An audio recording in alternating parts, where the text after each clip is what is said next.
AITAH for making my dad leave my graduation early after what he said to my mom. The applause was still echoing through the gym when I saw him, my dad, standing near the exit doors, smiling like he belonged there. For a second, my throat closed up. I hadn't seen him in nearly a year, and honestly, I didn't expect him to come. He was wearing that same charcoal suit he used to wear to every important family event, the one my mom once ironed the night before their anniversary dinner, before everything fell apart. He was clapping, pretending to be proud as if the past didn't exist. But my mom was sitting just 3 rows behind him, and the second their eyes met, his smile dropped. I could see the air between them tighten. My mom's hands started shaking around the little camcorder she brought, the one she used to record every school performance since I was 6. I knew that look. It was the same one she wore when he told her that she wasn't enough, not pretty enough, not patient enough, not good enough to keep a man like him interested. And suddenly, the joy of the moment, my graduation, my supposed fresh start, felt like it didn't belong to me anymore. It belonged to their ghosts. After the ceremony, people were taking pictures, hugging, laughing. I was trying to smile through it all until I saw my dad walk right up to her. I froze halfway down the stairs. My mom's back stiffened. I could only hear fragments of their voices between the noise, something about finally showing up. Something about keeping up appearances. Then I heard him say it, his tone sharp and venomous. You should thank me, really. Without me,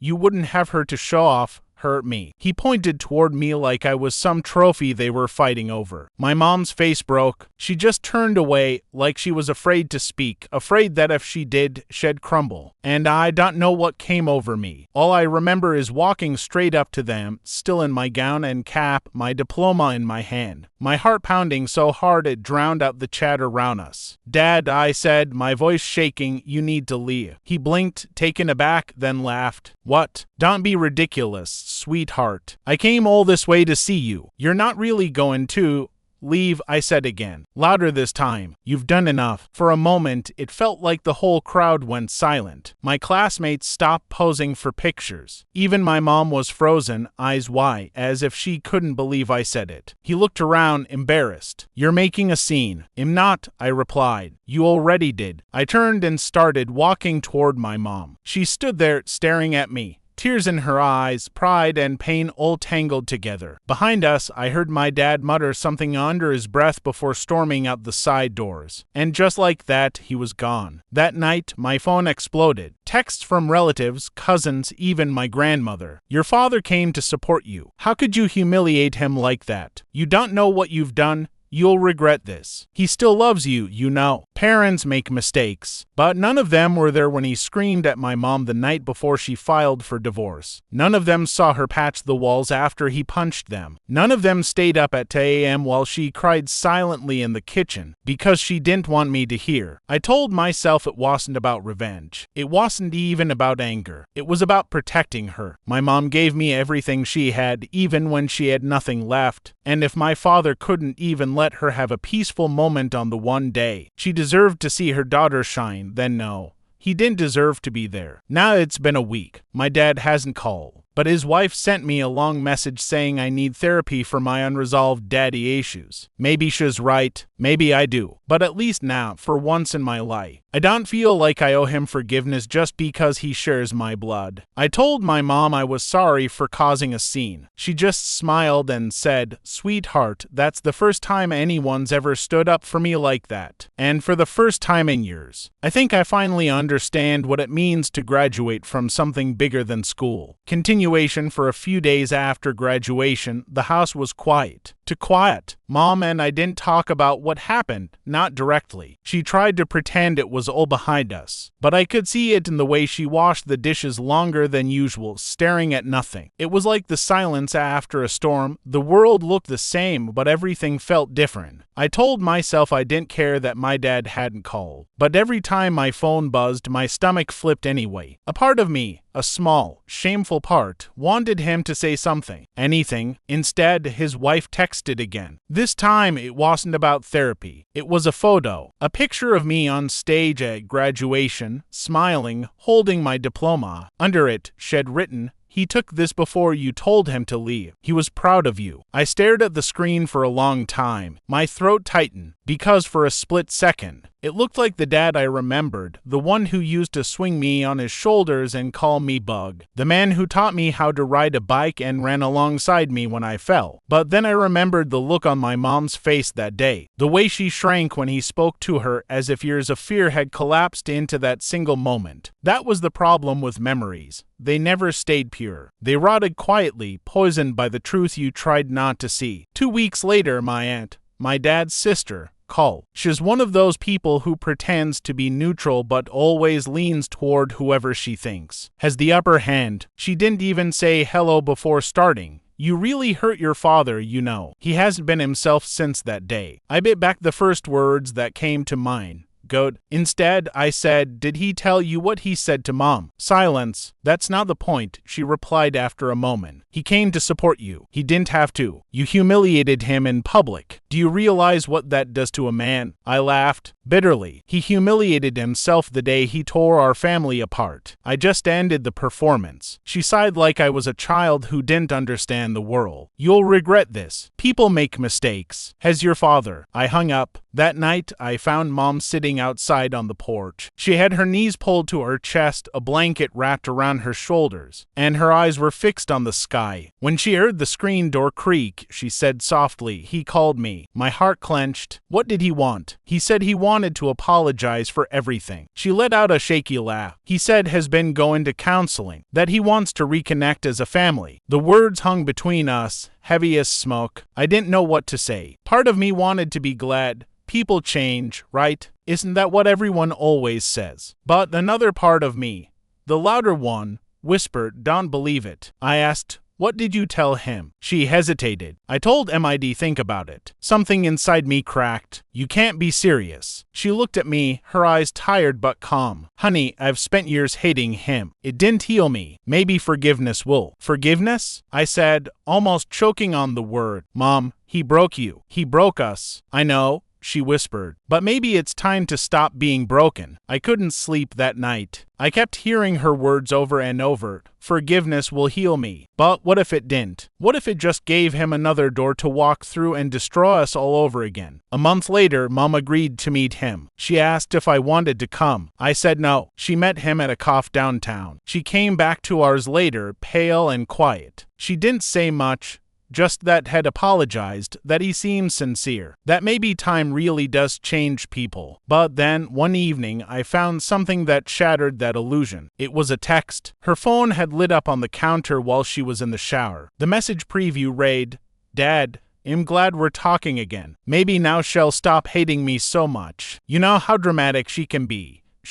Me." The next words blurred before my eyes. I couldn't even finish reading. My hands were shaking so hard I nearly dropped the phone. So that was it. It wasn't about healing. It wasn't about closure. It was about control. Again. The next morning, I confronted her. "Mom, has using you again," I said, voice trembling. "You can't let him do this. Not again." She didn't deny it. She just looked at me with tears in her eyes and said, "I want to believe people can change." "Some people don't," I whispered. "They just learn how to hide it better." 3 days later, I got an email from my dad. The subject line said, "Let's talk." It was short, formal, almost cold. I know things have been tense between us, but I'd like a chance to explain myself. You're my daughter. I love you and I want to fix what's broken. I didn't respond. Instead, I printed the message and slipped it into my graduation album, right behind the photo of Mom and me smiling after the ceremony. Because that was the real moment I grew up, not when I crossed the stage, not when I got my diploma, but when I realized some apologies are just another way to start the same war again. Weeks passed. Sometimes I'd catch my mom scrolling through old photos, the 3 of us smiling, pretending everything was perfect. Sometimes she cried. Sometimes she smiled. I didn't stop her. Maybe she needed to remember who she used to be before she could let go of him completely. As for me, I started therapy.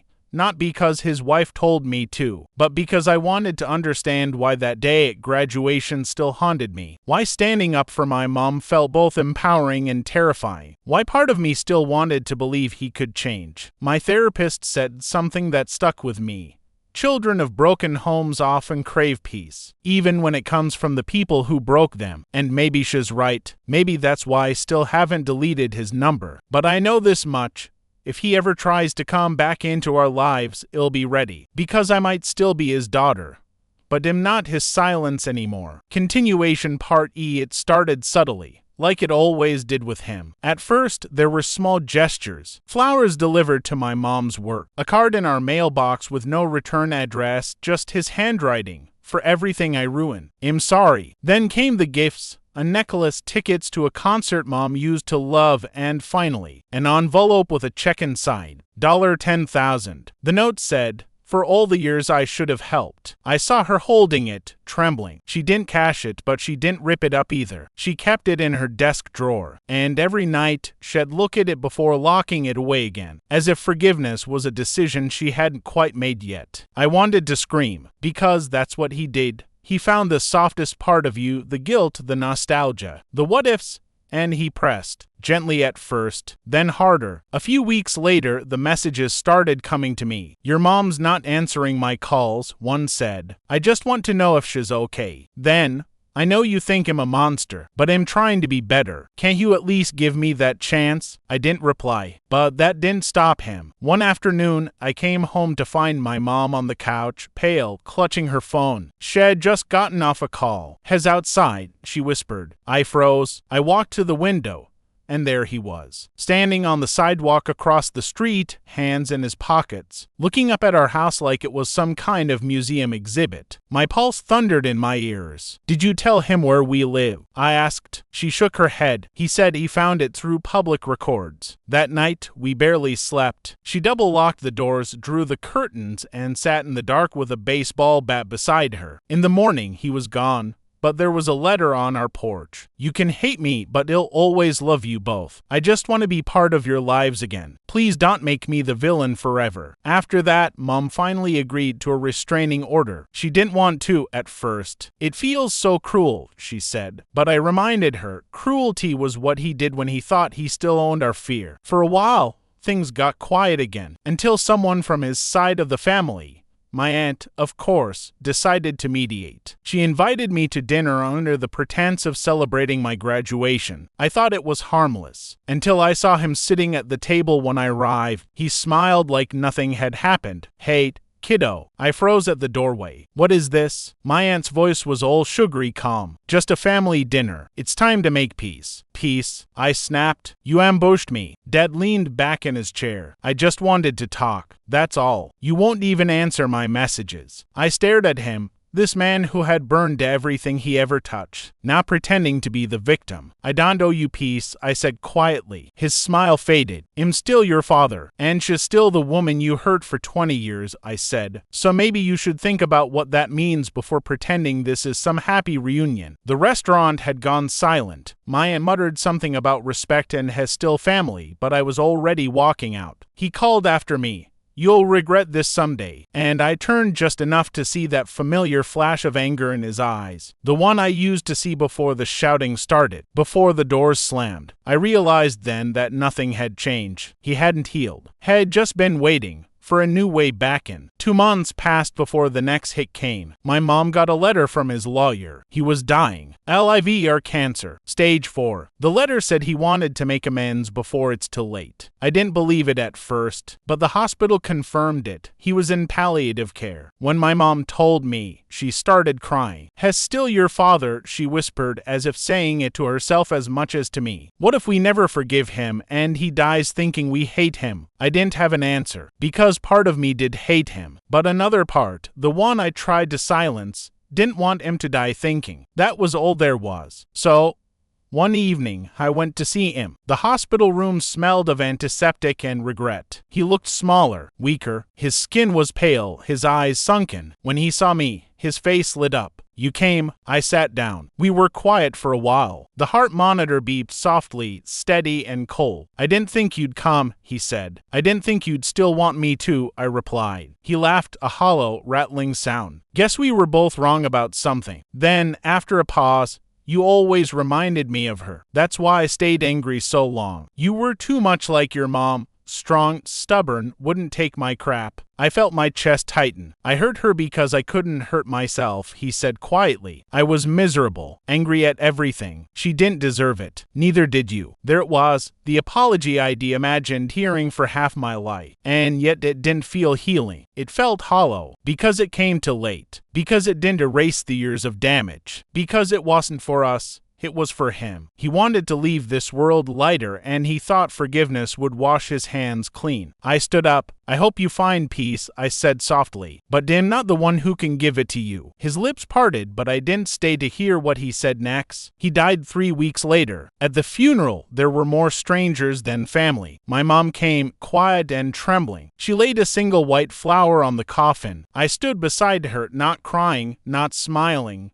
just breathing. Because for the first time, I felt free. Not because he was gone, but because his power over us finally was. Afterward, we went home and sat in silence for a long time. Finally, Mom whispered, "Do you think he meant it? The apology?" I thought about the hospital room, his face, his words. I think, I said slowly, he meant it for himself. She nodded, a tear slipping down her cheek. That's enough, I guess. We watched the sunset through the window. The sky burning gold and red, the world turning toward something quieter. For the first time in years, I didn't feel anger in my chest, just a strange, fragile kind of peace. But that night, as I lay in bed, I thought about everything had left behind. The pain, the apologies, the confusion, and I realized something that would stay with me forever. Forgiveness isn't about letting someone back in. It's about locking the door and finally being okay with never opening it again.